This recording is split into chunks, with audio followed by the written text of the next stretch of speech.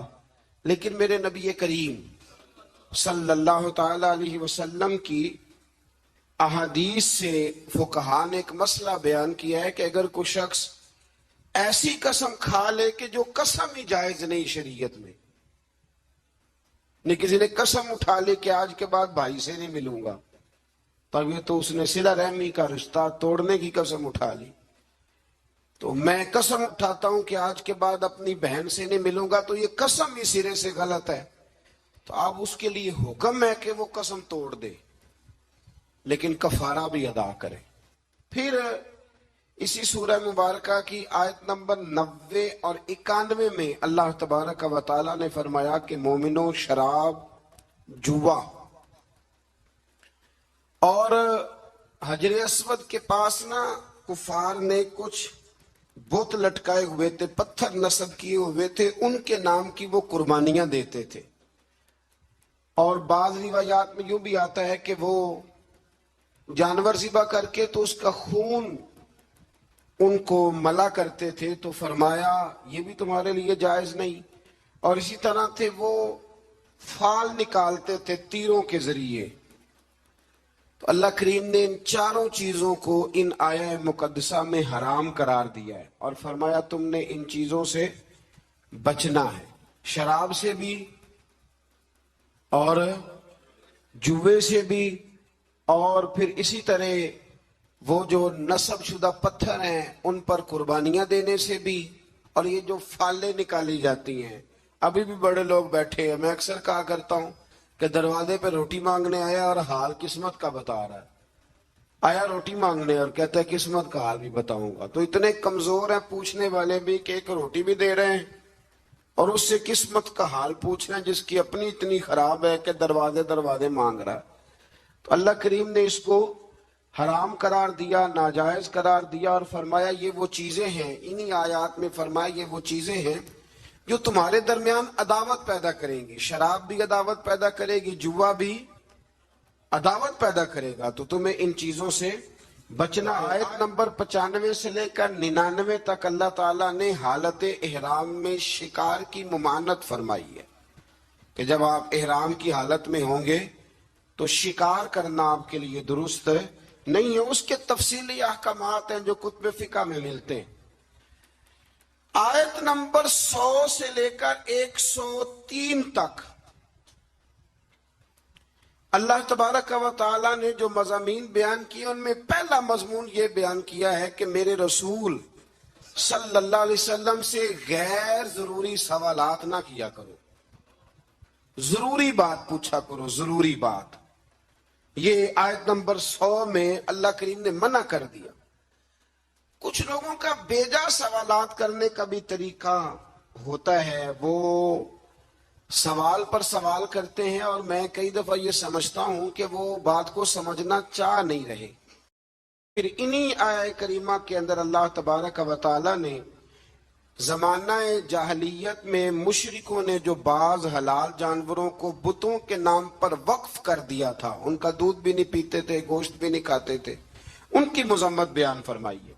فرمایا یہ حلال اور حرام کرنے کا اختیار اللہ رسول کے پاس ہے، کسی اور کے پاس نہیں ہے. آج بھی لوگ بڑی چیزوں کا اختیار اپنے پاس رکھنا چاہتے ہیں.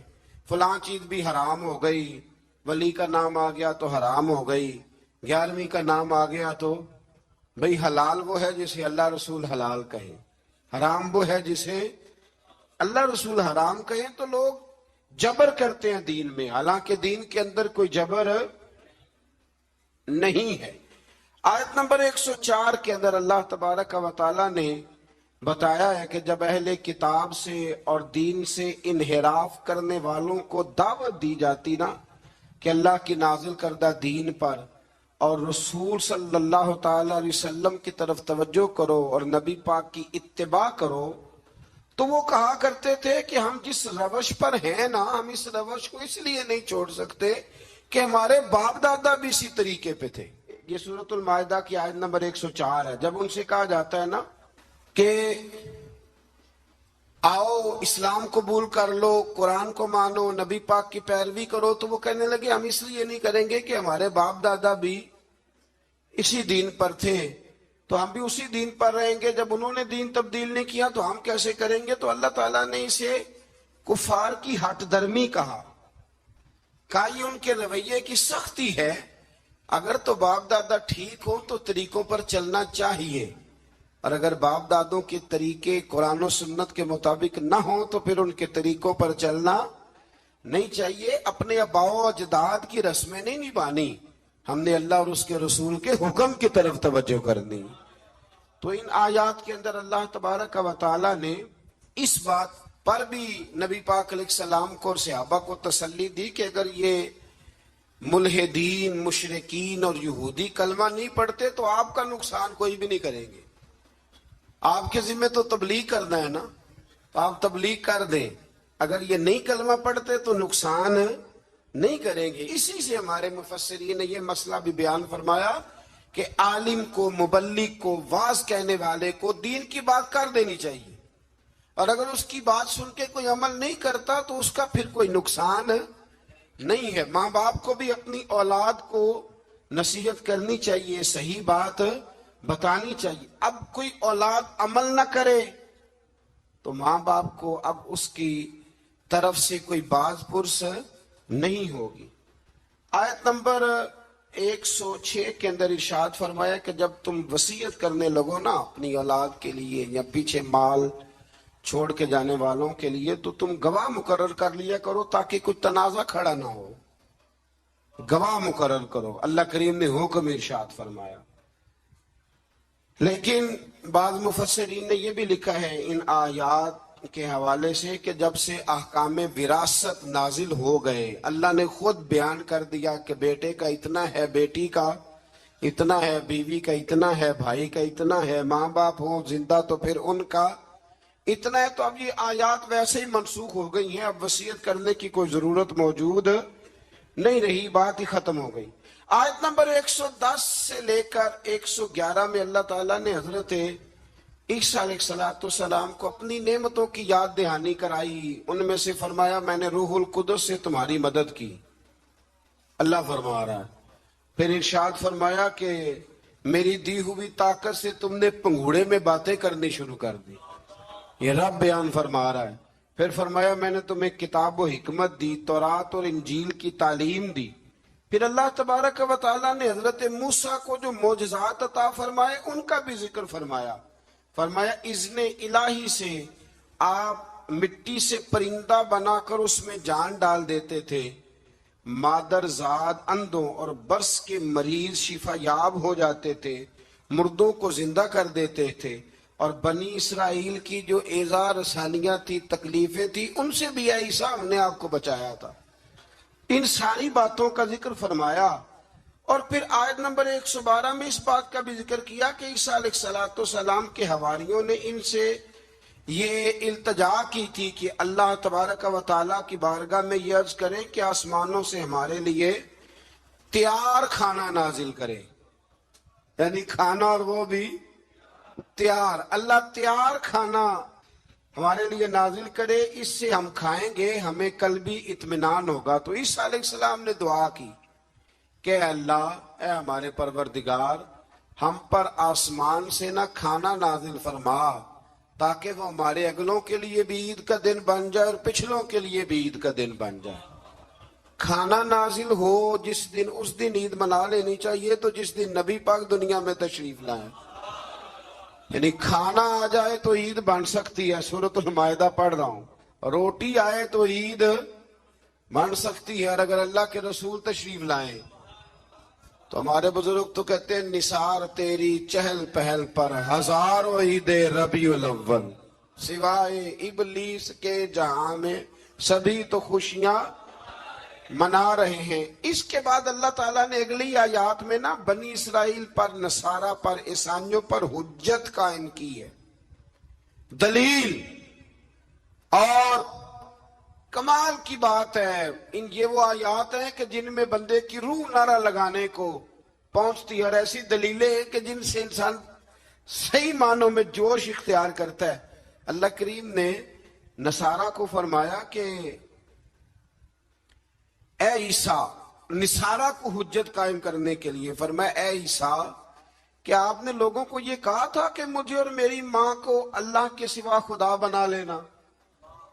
اللہ کریم نے حضرت عیسیٰ علیہ السلام سے کہا، فرمایا یہ جو کہتے ہیں کہ حضرت عیسیٰ اللہ کے بیٹے ہیں، تو آپ نے کہا تھا؟ تو یقیناً پھر جواب یہی ہے کہ جناب عیسیٰ نے کہا نہیں تھا۔ تو جناب عیسیٰ اگر یہاں کہہ رہے ہیں کہ میں نے نہیں کہا، تو قیامت میں بھی وہ یہی کہیں گے۔ تو پھر جو باطل نظریات والے لوگ ہیں، باطل نظریات والے، اسی طرح کا معاملہ آج کل بزرگوں کے ساتھ ہوتا ہے۔ بزرگوں نے کہا تھا کہ ہمارے جو مزارات ہوں گے ان پہ آ کے تم لکی رانی سرکس لگا لینا، کہا کسی بزرگ نے، وہاں کے میلے ٹھیلے کرنا۔ بلکہ ہمارے ایک بڑے معتبر عالم ہیں، انہوں نے ایک بات سنائی، وہ میرے دل میں بیٹھ گئی۔ کہنے لگے کہ ایک بہت بڑے عالم تھے، تو ان کا شاگرد کسی آستانے پہ مرید تھا، تو وہ جب جانے لگا نا عرس پہ حاضری دینے کے لیے، تو وہ استاد صاحب کہنے لگے بیٹے وہاں غیر شرعی حرکتیں ہوتی ہیں، تم نے کیا جانا ہے بزرگوں کے دربار پہ، تم رہنے دو، نہ جاؤ۔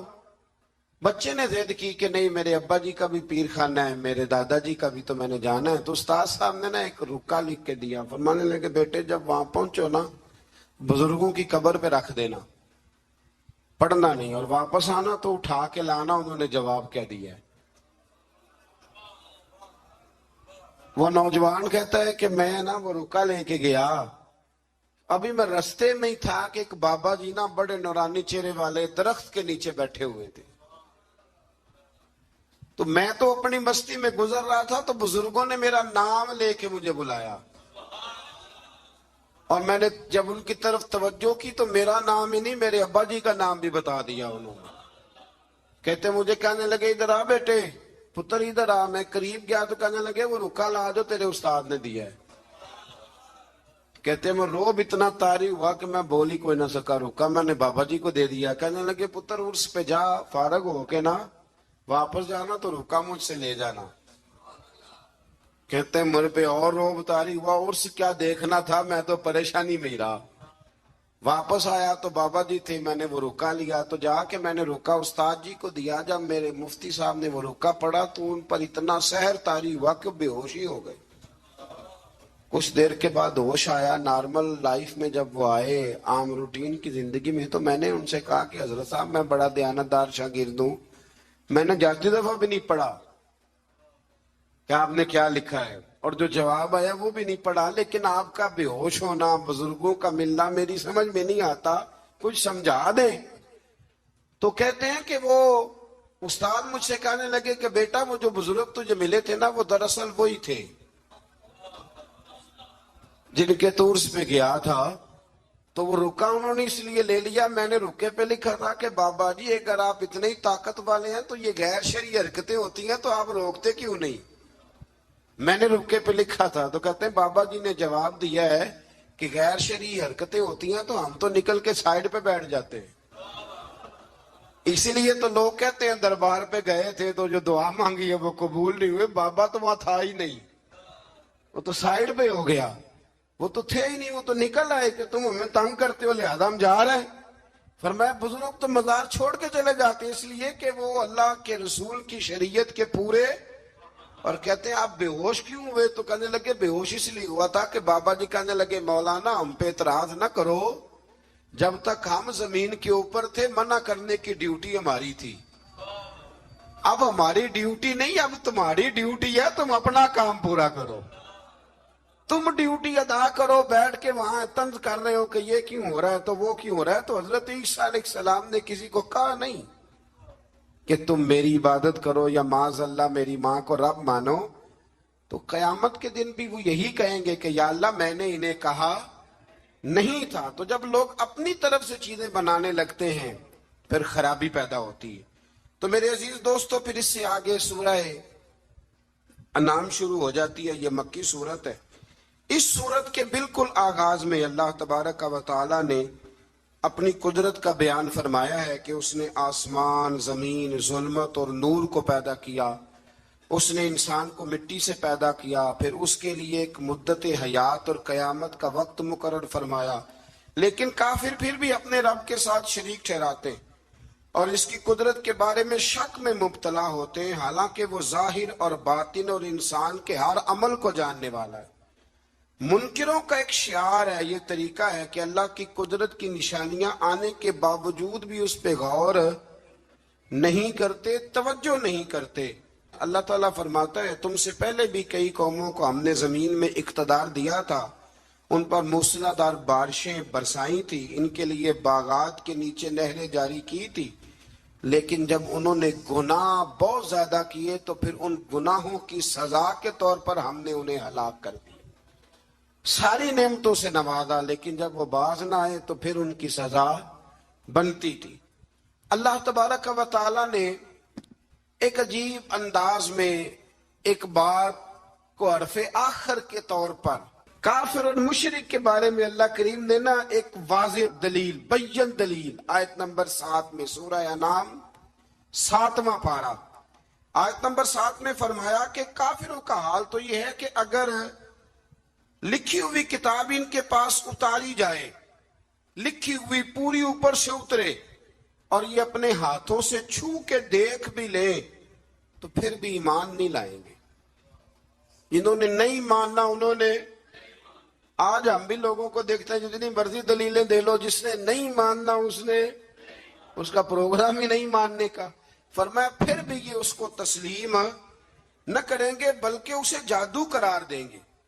اسی طرح اگر ان کے پاس فرشتہ اتر کے آ جائے اور یہ اسے اصل شکل میں دیکھ نہ پائیں، اور اگر بشری لباس میں آئے تو پھر کہیں گے کہ یہ تو ہماری طرح کا بشر ہے، اصل حالت میں دیکھ نہیں سکتے، اور انسانی حالت میں آئے گا تو کہیں گے بالکل ہماری طرح کا ہے۔ تو رسول اللہ صلی اللہ علیہ وسلم کو تسلی دیتے ہوئے اللہ تعالیٰ نے فرمایا کہ ہر دور کے کفار کا اپنے نبیوں کے ساتھ یہی طریقہ رہا کہ وہ انبیاء کا معاذ اللہ مذاق اڑایا کرتے۔ کہ اللہ کریم فرماتے ہیں کہ سورہ آل عمران کے اندر کہ میں عام لوگوں کو غیب پر اطلاع نہیں دیتا، لیکن اپنے رسولوں میں سے جس کو چن لیتا ہوں۔ یہاں فرمایا کہ کوئی نہیں جانتا، تو اس کا معنی یہ ہے کہ از خود کوئی نہیں جانتا، لیکن اگر اللہ بتا دے تو پھر کوئی جاننے والا جان لیتا ہے۔ آیت نمبر 61 میں فرمایا کہ اللہ تعالیٰ اپنے بندوں پر غالب ہے اور ان پر نگرانی کرنے والے فرشتے بھیجتا ہے، اور جب کسی کی موت کا وقت آ جائے تو فرشتے کسی کوتاہی کے بغیر اس کی روح قبض کر لیتے ہیں۔ وقت آ جائے تو فرشتے کسی کا انتظار، ہم البتہ فرشتے کے آنے کا انتظار کرتے رہتے ہیں، لیکن فرشتہ انتظار نہیں کرتا، جب آتا ہے تو پھر لے کے جاتا ہے۔ آیت نمبر 68 میں گمراہ کن عقائد کے حامل لوگوں کی صحبت سے بچنے کا حکم ہے کہ جن کے عقیدے برے ہوں ان کے پاس نہ بیٹھو، ان کے قریب نہ جاؤ۔ حضرت عبداللہ ابن عمر رضی اللہ تعالیٰ عنہ کو بتایا گیا تھا کہ یہ شخص جو ہے یہ تقدیر کا صرف منکر ہے، خیر شر والی تقدیر کا یہ منکر ہے، باقی ساری چیزوں کو مانتا ہے۔ تو جناب عبداللہ ابن عمر نے فرمایا یہ تو سلام لینے کے قابل بھی نہیں۔ ہم اس شخص کے ساتھ اٹھے بیٹھیں گے جو دین کی ہر بات کو مانے، ہر جز کو مانے، جو مصطفیٰ کریم علیہ السلام کی ذات کو بھی مانے اور میرے نبی کی شان کو بھی مانے۔ حضور کی صفات کو بھی مانے. ایسے تھوڑی بات ہے کہ وہ چند باتوں کا ذکر کرے اور باقی سب چیزوں کو وہ چھوڑ جائے. آیت نمبر 74 سے لے کر 81 تک اللہ تعالیٰ نے حضرت ابراہیم علیہ السلام کا ذکر فرمایا. بڑے پیارے ہیں یہ نبی اللہ کو. حضرت ابراہیم کا ذکر فرمایا اور اللہ نے فرمایا ابراہیم کو یقین کامل عطا کرنے کے لیے ہم نے انہیں آسمانوں اور زمینوں کی بادشاہی دکھائی، یعنی کائنات کے نظام کے اسرار اور حکمتیں بتائیں. اور حضرت ابراہیم نے مظاہر پرست قوموں کو حکمت کے ساتھ اصلاح کرنے اور مظاہر کائنات کے فانی ہونے اور اللہ کی توحید کے دلائل سے ثابت کرنے کے لیے پھر یہ طریقہ اختیار کیا کہ رات کی تاریکی چھا گئی تو انہوں نے ایک روشن ستارے کو دیکھا اور دیکھ کے فرمانے لگے یہ میرا رب ہے. پھر جب وہ ڈوب گیا تو فرمانے لگے میں ڈوبنے والوں کو پسند نہیں کرتا. بڑا جملہ ہے یہ اللہ کے نبی کا اور قرآن نے بیان فرمایا میں ڈوبنے والوں کو پسند. جس کا رب بھی ڈوب گیا وہ خود بچے گا. پھر فرماتے ہیں کہ پھر جگمگاتے ہوئے چاند کو دیکھا تو کہا کیا یہ میرا رب ہے. لیکن جب وہ بھی ڈوب گیا تو ابراہیم علیہ السلام نے فرمایا اگر میرا رب مجھے ہدایت نہ دیتا تو میں گمراہوں میں سے ہو جاؤں گا. پھر سورج کو چمکتے ہوئے دیکھا تو کہا کیا یہ میرا رب ہے. یہ تو ان سے بڑا ہے، یعنی تارے سے بھی بڑا ہے اور چاند سے بھی یہ رب ہے. لیکن جب وہ بھی ڈوب گیا تو ابراہیم علیہ السلام نے کہا ہے میری قوم میں تمہارے شرک سے بیزار ہوں. ڈوبنے والوں کو معبود بناتے ہو، آؤ میں تمہیں اس رب کا گویا پتا دوں جسے نہ اونگ آتی ہے نہ نیند آتی ہے، جو حی بھی ہے اور قیوم بھی ہے، آؤ تمہیں ادھر لے چلوں. لیکن ان کی قوم جھگڑالو تھی، اس قوم نے اس بات کو تسلیم نہ کیا. تو پھر انہی آیات کے اندر اللہ تبارک و تعالیٰ نے حضرت نوح کا، حضرت ابراہیم کا، حضرت اسحاق کا، جناب یعقوب کا، حضرت داؤد، سلیمان، ایوب، یوسف، موسیٰ علیہ السلام، ہارون علیہ السلام، زکریہ علیہ السلام، یحییٰ علیہ السلام، حضرت الیاس علیہ السلام، اسماعیل علیہ السلام، یونس علیہ السلام، اور پھر حضرت جناب سیدنا لوط علیہ السلام کا ذکر کر کے فرمایا یہ میرے سارے نبی ہیں اور سارے صالحین میں سے ہیں. یہ بڑے نیک لوگ تھے، یہ بڑے پاک صاف لوگ تھے. ان نبیوں کے نام آئے ہیں قرآن پاک میں تو ان کا نام لینا بھی عبادت ہے. لیکن یہ صالح لوگ، تو اس کا مطلب ہے صالح لوگوں کا ذکر کرنا یہ رب کریم کا طریقہ ہے. اللہ تبارک و تعالیٰ نے آیت نمبر 91 میں ایک بات کی ہے جو بڑی سمجھنے والی ہے اور یاد کرنے والی ہے، رٹا لگا کے رٹ لینے والی ہے. اللہ تبارک و تعالیٰ نے اپنے بندوں کے ساتھ ایک بات کی اور فرمایا وَمَا قَدَرُ اللَّهَ حَقَّ قَدْرِهِ. فرمایا لوگوں نے اللہ کی قدر نہیں کی جیسے کرنی چاہیے تھی. لوگوں نے اللہ کی قدر نہیں کی جیسے کرنی چاہیے تھی. یا اللہ کیا قدر نہیں کی؟ فرمایا وہ کہتے ہیں کہ اللہ نے کسی بشر پر کچھ نازل ہی نہیں کیا. یہ یہودی کہتے ہیں اللہ نے کچھ نازل ہی نہیں کیا، کچھ بھی نہیں آیا. فرمایا بے قدرو، رب تو اپنے نبیوں پر بڑا نازل فرماتا ہے، ہر حکمت انہیں عطا کرتا ہے، انہیں اللہ تبارک و تعالی نوازتا ہے. اے رسول آپ کہیے جس کتاب کو موسیٰ لے کے آئے جو لوگوں کے لیے نور اور ہدایت ہے اسے کس نے نازل کیا؟ اللہ تعالیٰ فرماتا ہے اے مخاطب، اے میرے سننے والے، کاش تو وہ منظر دیکھے جب یہ ظالم موت کی سختیوں میں مبتلا ہوں گے. وہ منظر لوگ دیکھیں جب ان کو موت آئے گی جو اللہ کی قدر نہیں کرتے، اور فرشتے ان کی طرف ہاتھ پھیلائے ہوں گے اور کہیں گے نکالو اپنی جانوں کو، آج تمہیں ذلت کے عذاب کی سزا دی جائے گی. آیت نمبر 94 میں فرمایا تمہارے جھوٹے خدا جن کو تم اللہ کے ساتھ شریک بناتے ہو آج تمہاری سفارش کے لیے موجود نہیں ہے، اور تم ہمارے پاس اکیلے ہی آئے ہو جیسا کہ ہم نے تمہیں پہلی مرتبہ پیدا کیا تھا، اور تم سب کچھ دنیا میں چھوڑ کے آئے ہو اور سارے رشتے ٹوٹ گئے اور توقعات ختم ہو گئی. جھوٹوں کے جھوٹے پیچھے نہیں جائیں گے، لیکن سچے رسول کے ماننے والوں کے سچے رسول قیامت میں بھی سفارش کریں۔ آیت نمبر 95 میں اللہ کریم نے فرمایا بے شک اللہ تعالیٰ دانے اور گٹھلی کو پھاڑنے والا ہے، وہ زندہ کو مردے سے نکالتا ہے اور مردوں کو زندے سے۔ انڈا زندہ ہوتا ہے کہ مردہ؟ اس میں سے نکلتا کیا ہے؟ زندہ، حالانکہ انڈا زندہ نہیں ہوتا۔ اور کئی دفعہ زندہ عورت ہوتی ہے لیکن جب بچہ جنتی ہے تو وہ مردہ ہوتا ہے۔ فرمایا تم دیکھتے نہیں، یہ اللہ کی حکمتیں ہیں، یہ اس کی قدرتیں ہیں۔ آیت نمبر 98 میں پھر اللہ کریم نے ایک بار اس بات کو بیان فرمایا کہ ہم نے تمہیں ایک جان سے پیدا کیا ہے، ایک جان سے تمہیں پیدا کیا۔ آیت نمبر 100 میں فرمایا کہ مشرکوں نے جنات کو جو اللہ کی مخلوق ہے اللہ کا شریک ٹھہرایا ہے اور اس کی طرف بیٹے اور بیٹیوں کی نسبت کی ہے، حالانکہ وہ اس سے پاک ہے، وہ آسمانوں اور زمینوں کا بنانے والا ہے۔ بیوی اور اولاد کی نسبت سے اللہ پاک ہے۔ لم یلد ولم یولد ولم یکن لہ کفوا احد۔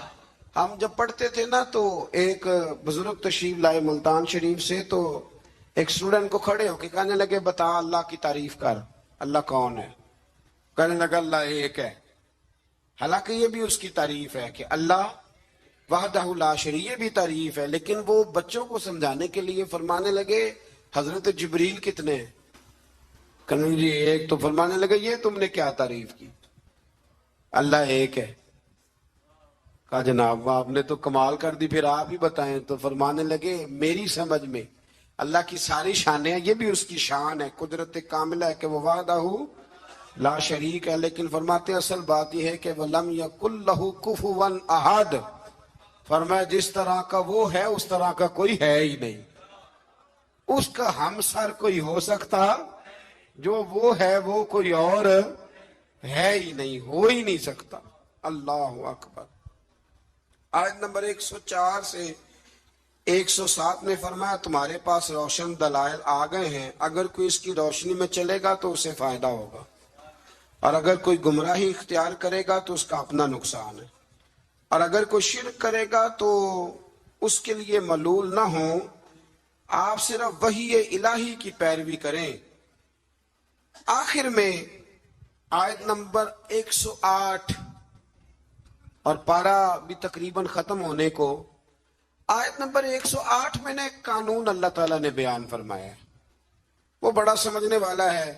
میں مبلغین کو، واعظین کو اور جو طالب علم بچے ہیں ان سب کی بھی توجہ کراؤں گا کہ وہ اس بات پر ضرور غور کریں کہ اللہ تبارک و تعالیٰ نے یہاں ہمیں کیا نصیحت فرمائی ہے۔ بڑی قیمتی بات ہے، اس کو ضرور سنیے گا۔ ارشاد فرمایا جا رہا ہے کہ تم نہ ان لوگوں کو برا نہ کہو جن کو مشرک اللہ کے علاوہ پوجتے ہیں، تم انہیں برا، بتوں کو برا نہ کہو۔ رب کریم نے فرمایا جب تم ان کے بتوں کو برا کہو گے تو ایسا نہ ہو کہ وہ زیادتی اور ظلم کی وجہ سے باز اللہ رب کریم کے بارے میں کوئی بے ادبی کر دے۔ ان کے جھوٹے خداؤں کو تم برا کہو گے تو ہو سکتا ہے وہ تمہارے سچے کو برا کہے۔ تو فرمایا تم اس طرح کرو کہ تم تبلیغ ضرور کرو، بات ضرور کرو، لیکن ان کو برا نہ کہو۔ آج رویہ یہ بن گیا ہے، گالی کی زبان اس لیے عام ہوئی ہے کہ لوگ جب کسی کے بزرگ کے بارے میں کوئی ایسا لفظ کہتے ہیں تو پھر بھی وہ جواب میں خاموش نہیں رہتا۔ اس لیے ہم کہتے ہیں کہ اسٹیج پر سنجیدہ بات ہونی چاہیے۔ آپ اپنی رائے جب پیش کریں تو دلائل کے ساتھ پیش کریں۔ ہمارے زمانے میں طریقہ لوگوں کا یہ ہے کہ لوگ آواز اونچی کرتے ہیں، دلائل مضبوط نہیں کرتے۔ میرا مشورہ یہ ہے، میں اپنے دائرے کے طالب علموں کو کہا کرتا ہوں کہ آوازیں اونچی نہ کرو، دلائل مضبوط کرو۔ دلیل ہو مضبوط تو آواز نیچی بھی ہو تو بات دور تک جاتی ہے، اور بیچ میں کچھ بھی نہ ہو اور بندہ اتنا زور لگائے کہ سپیکر ہی پھٹ جائے تو اس کا کوئی مطلب نہیں ہے۔ تو آپ جب بھی بات کریں گے مہذب انداز میں کریں گے۔